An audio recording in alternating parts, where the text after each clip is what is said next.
কামিনী বলল, আপা, তুমি আমার নাতনিকে এভাবে বলতে পারো না।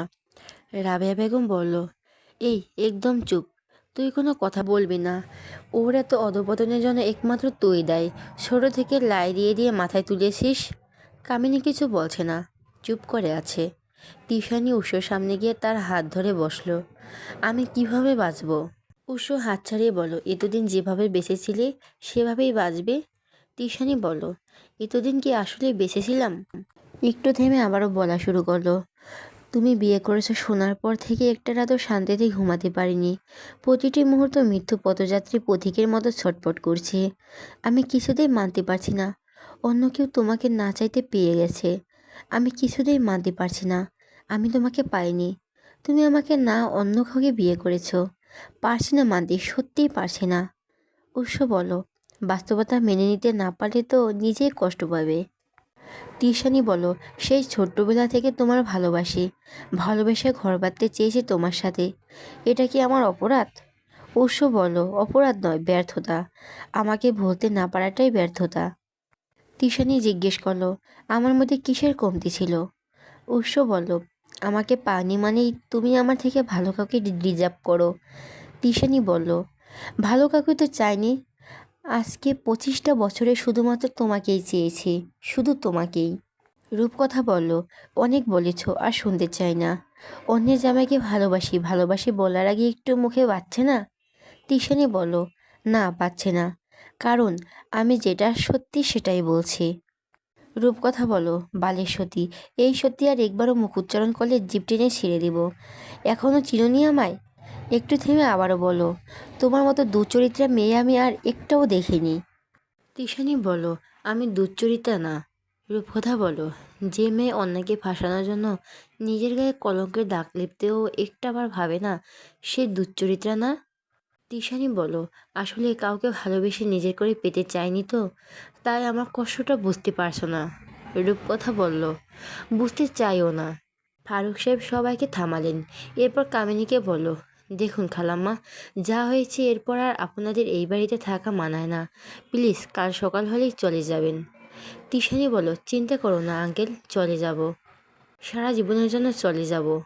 রূপকথা বলো, এসব ইমোশনাল ড্রামা করে আর লাভ নেই, ব্যাগ গুছিয়ে নাও। ফারুক সাহেব উৎসকে বলল, উৎস, রূপকথাকে নিয়ে রুমে যাও, অনেক রাত হয়েছে। রূপকথা উৎসকে রেখে একাই সোজা রুমে চলে গেল। রূপকথা পেছনে পেছনে উৎসও গেল। রূপকথা রুমে এসে সাথে সাথে দরজা লাগিয়ে দিল। উৎস জিজ্ঞেস করলো, কি সমস্যা, দরজা লাগালে কেন? ভিতর থেকে রূপকথা জবাব দিল, আমার ইচ্ছে। উৎস বলো, তোমার ইচ্ছে মানে? দরজা খুলো। রূপকথা বলো, আমি দরজা খুলবো না, তাই দরজা ধাক্কাধাক্কি করে লাভ নেই। তার থেকে ভালো তিশানার রুমে গিয়ে শুয়ে পড়ুন। উৎস বলো, আজব তো, আমি কি করেছি? রূপকথা বলো, ঘুমাবো আমি, ডিস্টার্ব না করলে খুশি হব। উৎস বলো, দরজা ভেঙে ফেলে? রূপকথা বলো, আপনার ইচ্ছে। উৎস বলো, আমার রাগ উঠালে কিন্তু এর ফল ভালো হবে না। রূপকথা বলো, কী করবেন, আচ্ছা দেখে কি করতে পারেন। উৎস কিছুক্ষণ চুপচাপ দাঁড়িয়ে রইল। এরপর বলল, হ্যালো ছাদিক, বাইরে থেকে কয়েকজন গার্ডকে বাসার ভিতরে পাঠাও, আমার রুমের দরজাটা ভাঙতে হবে। কথাটা শুনে রূপকথা এক দৌড়ে গিয়ে দরজা খুলে দিল। দরজা খুলে দেখে ওসব প্যান্টের পকেটে হাত গেড়ে দাঁড়িয়ে আছে। অন্যদিকে রূপকথায় ভেবেছিল ওসব সাদিকে সত্যিই কল দিয়েছে। রূপকথায় রেগে বলল, চিটিংবাজি করছেন আমার সঙ্গে? উৎস রুমে প্রবেশ করে বলল, কি করলাম? রূপকথা উৎসর সামনে এসে বসলো। কি করছেন তা আবার জিজ্ঞেস করছেন? উৎস বলো, জানি না বলেই তো জিজ্ঞেস করছি। রূপকথা বলো, ওকে ফাইন, থাকেন আপনি আপনার রুমে, আমি নানির কাছে চলে যাচ্ছি। কথাটা বলে রূপকথা উল্টো হাঁটা ধরলো। উৎস পেছন থেকে রূপকথার এক হাত টেনে নিজের বুকে নিয়ে আসলো তাকে। এরপর রূপকথা কানের কাছে চুল গুজে কানে গুজে দিয়ে তার মুখটা উপরে তুলল। রূপকথা একটাবার জন্য উৎসর দিকে তাকাচ্ছে না, চোখ বন্ধ করে আছে। এভাবে কিছুটা সময় অতিবাহিত হয়ে যাওয়ার পর উৎস রূপকথাকে জিজ্ঞেস করলো, তুমি আমার উপর রেগে আছো কেন? আমি কি করেছি? রূপকথা বলল, আপনি তো যা করা করলেন। উৎস বলো, তা না হয় বুঝলাম, কিন্তু কি করেছি সেটা তো বলো। রূপকথা বলো, পারবো না বলতে, ছাড়ো না মাই। উৎস বলো, না বললে ছাড়বো না। রূপকথা বলো, চিৎকার করব? উৎস বলল, তোমার যা মন চায় করিও, আগে বলো কি জন্য রেগে আছো। রূপকথা কিছু বলছে না, নিশ্চুপ দাঁড়িয়ে আছে। উৎস এখনও রূপকথার দিকে তাকিয়ে আছে। অনেকটা সময় অতিবাহিত হয়ে যাওয়ার পরও রূপকথা কিছু বলছে না দেখে উৎস তার গাল টেনে বলল, না বলে কিন্তু ছাড়বো না, যতক্ষণ বলবে না ততক্ষণ এভাবেই দাঁড়িয়ে থাকবে। রূপকথার চোখে পানি এসে জমা হলো। সে যথাসম্ভব চেষ্টা করছে উৎসর সামনে চোখের পানি ফেলে নিজেকে দুর্বল প্রমাণ না করার। কিছুতেই রূপকথার চোখের পানি কিছুতেই উৎসর চোখ এড়ালো না। উৎস নিজের আঙ্গুল দ্বারা রূপকথার চোখের কোণার পানি মুছে দিল। বলল, শুধু শুধু কাঁদছো কেন? কাঁদার তো আমার কথা। তুমি প্রথমে যে অভিনয়টা দেখালে। রূপকথা বলো, একদম ভালো করছি। এখন আপনি যদি মনে করে থাকেন সবার সামনে আপনাকে সাপোর্ট করছি বলে এখানেও সাপোর্ট করব, তাহলে ভুল ভাবছেন। উৎস বলো, সাপোর্ট করতে হবে না। কি জন্য এমন রেগে বোম হয়ে আছো সেটা বলো শুধু। রূপকথা এবার শব্দ করে কেঁদে দিল। বলো, আপনি কেন এত রাতে তিশানি আপুর রুমে গেলেন? উৎস বলল, কান্নার শব্দ শুনেই তো গেলাম। রূপকথা বলো, আমাকে ডাকা যেত না? উৎস বলো, আমি তো বুঝতে পারিনি এমন কিছু হয়ে যাবে। রূপকথা বলো, তা বুঝতে পারবেন কেন? তিশানি জড়িয়ে ধরেছিল তো মজা পেয়েছেন। উৎস এবার বুঝলো রূপকথা জেলাসি থেকে কান্না করছে। তিশানি তাকে জড়িয়ে ধরায় রূপকথা কষ্ট পেয়েছে, অভিমান করেছে। যাক, শুনে খুশি হলো উৎস। উৎস জিজ্ঞেস করলো, তুমি কি জেলাসি থেকে কান্না করছো? রূপকথা উৎসকে ছেড়ে বলো, কিসে জেলাসি? উৎস বলল, এই যে তিশানি আমায় জড়িয়ে ধরলো। রূপকথা বলো, আমি মোটেও জেলাস না। তিশানি আমাকে জড়িয়ে ধরেছে তাতে আমার কি? উৎস বলো, তুমি সত্যি জেলাস না? রূপকথা বলো, না। উৎস জিজ্ঞেস করলো, তাহলে কান্না করেছিলি কেন? রূপকথা একটা ভেবে বলো, বাসার জন্য মন খারাপ লাগছিল তাই। উৎস বলো, তাহলে চলো কালকে তোমাকে তোমাদের বাসায় দিয়ে আসি। রূপকথা বলো, লাগবে না। উৎস রূপকথার হাত ধরে বলো, তুমি জানো তোমার মা প্রতিদিন আমাকে ফোন দিয়ে তোমার খোঁজখবর নেয়। রূপকথা বলো, এসব তো আমার জানার দরকার নেই। উৎস বলো, আমার সবাই দুনিয়াতে এসেছে খালি হাতে, যাব খালি হাতে। এই তো ইগো রাগ অভিমান পুষে রেখে লাভ আছে? এসব নিয়ে কবরে যেতে পারবে? রূপকথা কিছু বলছে না। উৎস বলো, তুমি এখনো তোমার মা বাবার উপরে রাগ করে আছো মানে? আমাকে তুমি স্বামী হিসেবে এখনো মন থেকে মেনে নিতে পারোনি? রূপকথা বলো, এমনই মাথা গরম আছে, তার মধ্যে এসব আজে বাজে কথা বলবেন না। উৎস বলো, যা সত্যি তাই তো বললাম। রূপকথা বলো, কোনটা সত্যি ঠিক বুঝতে পারিনি। উৎস বলো, বাদ দাও, ঘুমাতে অনেক রাত হয়েছে। রূপকথা কিছু না বলে বিছানায় গিয়ে এক পাশ হয়ে শুয়ে পড়লো। উৎস রুমের লাইট নিভিয়ে ব্যালকনির দোলনা গিয়ে বসলো।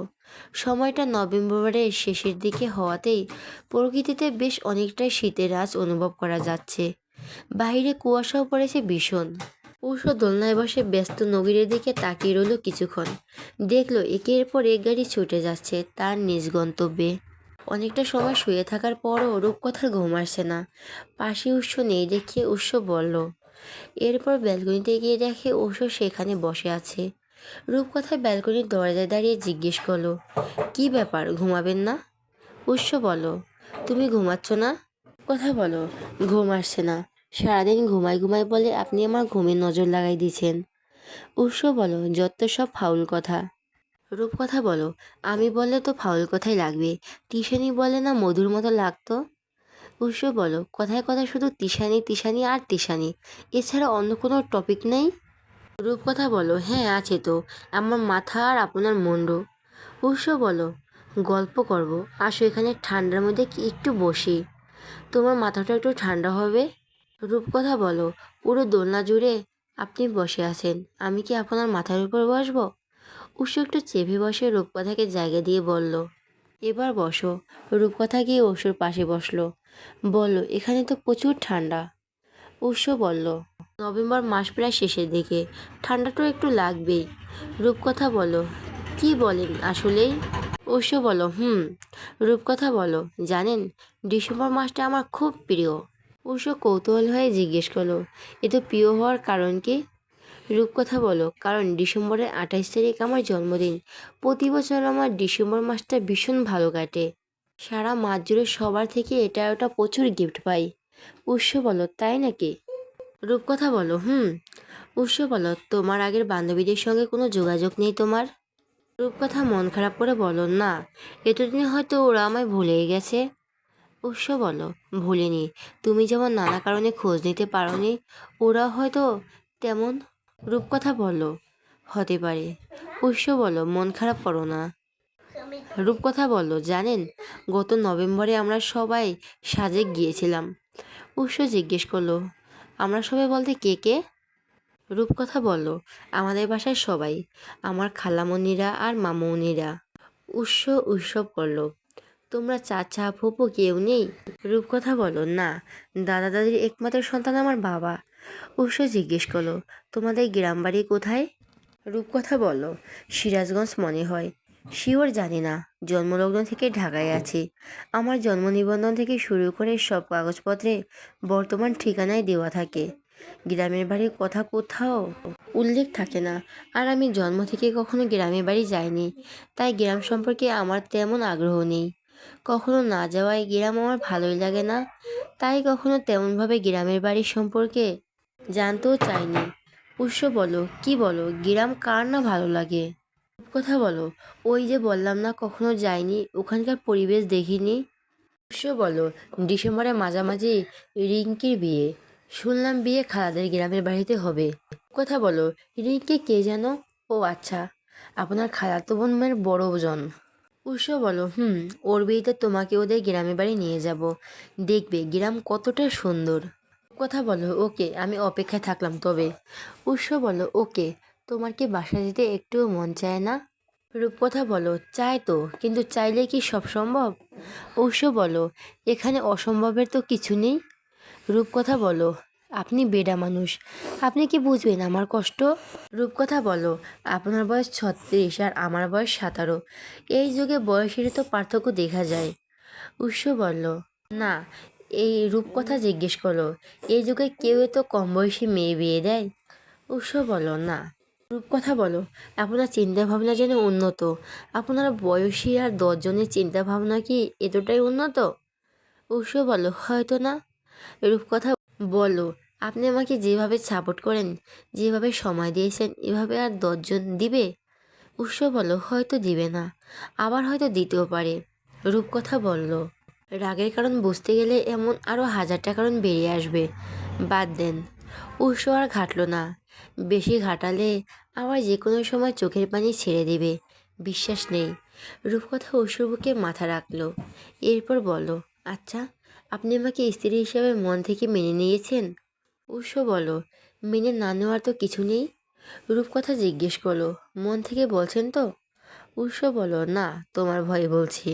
রূপকথা বুঝলো উৎস তার সঙ্গে মজা নিতে এই কথা বলেছে, তাই উৎসর বাহুতে একটা চিমটি দিয়ে বলো, কেন, আমি কি আপনার উপর নির্যাতন করি? উৎস বলো, কোনো সন্দেহ আছে? রূপকথা বলল, আজকে থেকে আপনার ভাত বন্ধ। উৎস বলো, তুমি যেদিন রান্নাঘরের দায়িত্ব নিবে সেদিন আমি এই শাস্তি দাও, তবে আমি মাথা পেতে নেব। রূপকথা বলো, আপনাকে শাস্তি দেওয়ার জন্য হলেও আমি রান্নাঘর করা শিখব। উৎস বলো, আগে বড় হও। রূপকথা বলো, বিয়ে হয়ে গেছে, আর কত বড় হব? উৎস বলো, কমপক্ষে 20 বছর হোক। রূপকথা বলো, হয়েছে, আমাকে বুড়ি হয়ে যেতে হবে। উৎস বলল, 20 বছরে কেউ বুড়ি হয়?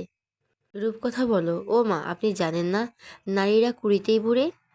উৎস বলো, তোমার শাশুড়ি মাকে দেখো, 55 বছর হয়ে গেছে, এখনো কত পরিপাটি। রূপকথা বলো, আপনার শরীরের জাত ভালো, বয়স বোঝা যায় না। আপনার যে 36 বছর, এটা আপনি না বললে কেউ বুঝতেই পারবে না। উৎস বলল, বুঝতে পারবে না মানে? আমার কি চুল দাড়ি পেকে যাওয়ার কথা নাকি? রূপকথা বলো, তো আবার জিজ্ঞেস করছেন? উৎস বলো, তার মানে কি তুমি আমাকে বুড়ো বলতে চাচ্ছ? রূপকথা বলল, মুখ ফসকে বলে দিয়েছে, তবে যেভাবেই বলি সত্যিটা বলছি। উৎস জিজ্ঞেস করলো, তোমার ক্লাস কবে থেকে শুরু? রূপকথা, ক্লাস অলরেডি শুরু হয়ে গেছে। উৎস, রবিবার থেকে নিয়মিত ক্লাসে যাবে, তোমার জন্য নতুন টিউটর ঠিক করতে বলছি সাদিকে। রূপকথা বলো, আচ্ছা। উৎস বলো, তুমি আদিবকে বলছো আমি তোমার কাজিন হই, তাই না? এই কথা শুনে রূপকথার কাশি উঠে গেল। উৎসর বুক থেকে মাথাটা উঠিয়ে তার দিকে তাকিয়ে একটু থেমে বলল, সত্যি বলছি, রাগের মাথায় বলেছিলাম।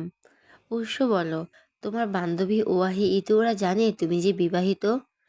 রূপকথা অবাক হয়ে জিজ্ঞেস করলো, আপনি ওদের নাম কিভাবে জানলেন? উৎস বলল, তার আগে আমি যা জিজ্ঞেস করছি তার উত্তর দাও।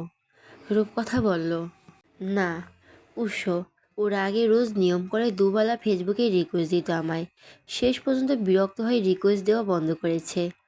তোমাকে আমার লিস্টে দেখে কিছু বলেনি ওরা? রূপকথা বলো, এ তো কথা জেনে আপনি কি করবেন? উৎস বলল, না, এমনই জিজ্ঞেস করছি। ওদেরও আমার কাজিন তাজিন বলে পরিচয় দিয়েছো নাকি, এটাই দেখছিলাম। রূপকথা বলো, তার আগে বলুন, আপনি যে আমাদের কলেজের সভাপতি সেটা আমায় আগে বলেননি কেন? উৎস বলো, বললে কি করতে?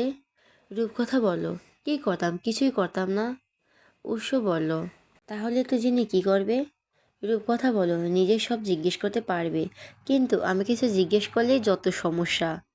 উৎস বলো, হয়েছে, আর ঝগড়া করতে হবে না। রূপকথা রেগে উঠে দাঁড়ালো। জিজ্ঞেস করলো, কি, আমি ঝগড়া করছি? উৎস বলো, তা নয় তো কি। রূপকথা বলো, ঠিক আছে, থাকেন আপনি। এ বলে রূপকথা রুমে চলে গেল।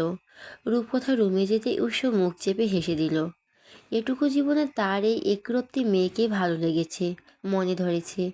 ইদানিং বেশ ভালো করে লক্ষ্য করছে মেয়েটার রাগ অভিমান তাকে ভীষণভাবে পোড়ায়। সকাল 6টায় রূপকথার ঘুম ভাঙল। পাশ ফিরে দেখে উৎস এখনো ঘুমিয়ে আছে। রূপকথা চুপচাপ কিছুক্ষণ উৎস দিকে তাকিয়ে রইল। গুনগুনিয়ে বলল, জাওয়ার সাহেব, কি সিক্ত লাগছে আপনাকে? রূপকথা উৎসকে নিয়ে ভাবতে ভাবতে তার চুলে হাত দিল, অন্তঃপর চুলগুলো এলোমেলো করে দিল। এতে উৎস একটু নড়েচড়ে উঠল। যা দেখে রূপকথা দ্রুত চুল থেকে হাত সরিয়ে বিছনা থেকে নেমে পড়ল। ক্লাসে ইতু আর ওয়াহির সঙ্গে বসে আছে রূপকথা। রূপকথা জিজ্ঞেস করলো, ক্লাসে ফার্স্ট কে হয়েছে? ইতু বলো, আগামীকাল কলেজের প্রিন্সিপাল সহ বোর্ড মেম্বারদের একটা মিটিং আছে। সেই মিটিং শেষে সেরা 3জন, মানে যারা ফার্স্ট সেকেন্ড থার্ড হয়েছে, তাদের নাকি কী সব রং ঢং করবে শুনলাম। সবাইকে অডিটোরিয়াম রুমে উপস্থিত থাকতে বললো। রূপকথা বলো, থাকবি? ওয়াহি বলো, ও মা, থাকবো না কেন, দেখতে হবে না কারা ফার্স্ট সেকেন্ড থার্ড হয়েছে? রূপকথা বলো, তাহলে তোরা থাকলে আমিও থাকবো। ওয়াহি জিজ্ঞেস করলো, আচ্ছা, বলি না তো মাঝে বেশ কয়েকদিন কোথায় ছিলি তুই? অনলাইনেও আসিসনি কেন? রূপকথা বলো, এমনি আসেনি, অনলাইনে বেশি আসক্ত হয়ে যাচ্ছিলাম, তাই কমিয়ে দিচ্ছি। ওয়াহি বলো, তো সেটা বলবি না? জানিস আমি আর ঋতু কত চিন্তা করছিলাম। ইতু বলল, আমি তো ভেবেছিলাম বিয়ে শাদী হয়ে গেছে বোধ হয়। রূপকথা হেসে বলো, বাচ্চা সহ হয়ে গেছে, এটা যে ভাবিসনি এখনো, এটাই তোর আমার সৌভাগ্য ভাই। ইতু বলো, আর কয়েকদিন অনলাইনে না আসলে এটাও ভাবতাম। রূপকথা দুপুরে 2টায় ক্লাস শেষে বাসায় এসে শোনে উৎস অফিসে গেছে। আয়শা বেগমকে জিজ্ঞেস করলো, উনি কখন আসবে? আয়শা বেগম বলল, দুপুরে চলে আসবে বলছিল, কিন্তু এখনও তো আসলো না। রূপকথা বলল, ফোন দিয়েছিলেন? আয়শা বেগম জানালো, দিয়েছিলাম, ধরেনি, পরে সাদিকে কল দিলাম, ও বলে উৎস মিটিংয়ে আছে। রূপকথা বলো, খেয়েছেন? আয়শা বেগম বলল, না, তুমি শাওয়ার নিয়ে এসো। রূপকথা জিজ্ঞেস করলো, নানু এখনো খায়নি? আয়শা বেগম বলল, তোমার বাবা আর নানু খেয়েছে। রূপকথা বলল, ঠিক আছে, আমি তাহলে শাওয়ার নিয়ে আসি। আয়শা বেগম বলল, যাও। রূপকথা রুমে এসে টেবিলে কাঁধের ব্যাগটা রেখে বিছানায় শরীর ছেড়ে দিল। এরপর বালিশে পাশ হাতিয়ে ভাবল উৎসকে কল দিবে কিনা। কাল রাত থেকে উৎসর সঙ্গে তার কথা নেই। উৎস বেশ কয়েকবার কথা বলতে চেয়েছিল, কিন্তু রূপকথা তাকে সে সুযোগ দেয়নি। কথা বলতে এলে বারবার তাকে ইগনোর করেছে। কাল রাতে উৎসর কথার ভীষণ কষ্ট পেয়েছে মেয়েটা। উৎস প্রায় সময় বলে সে ঝগড়ুটে মেয়ে, এটা কি ধরনের কথা? তার বুঝি কষ্ট? রূপকথা সব ভাবতে ভাবতে উঠে জামা কাপড় নিয়ে ওয়াশরুমে চলে গেল। কিছুক্ষণ পর বেরিয়ে আসলো শাওয়ার নিয়ে। ভেজা কাপড়গুলো ওয়াশরুমে রেখে আসলো। প্রথমে কয়েকদিন নিজের কাপড় নিজেই ধুয়েছিল, এতেই হাতের ব্যথায় বেহাল অবস্থা হয়েছিল তার। কাপড় ধোয়ার মোটেও অভ্যাস নেই তার। এখানে আসার আগে মা কাপড় ধুয়ে দিত, এখানে আসার পর এই বাসার সার্ভেন্টরা ধুয়ে দেয়। যেদিকে যেদিন হাতে ব্যথা উঠেছিল সেদিন উৎস অনেক বেশি বকা দিয়েছিল। বলেছিল ওয়াশিং মেশিনে থাকতে কোনো পাগল হাত দিয়ে কাপড় ধোয়। রূপকথা বলেছিল আমি ওয়াশিং মেশিন চালাতে পারি না। এই বাসায় আসার আগে আম্মুই আমার কাপড় ধুয়ে দিত।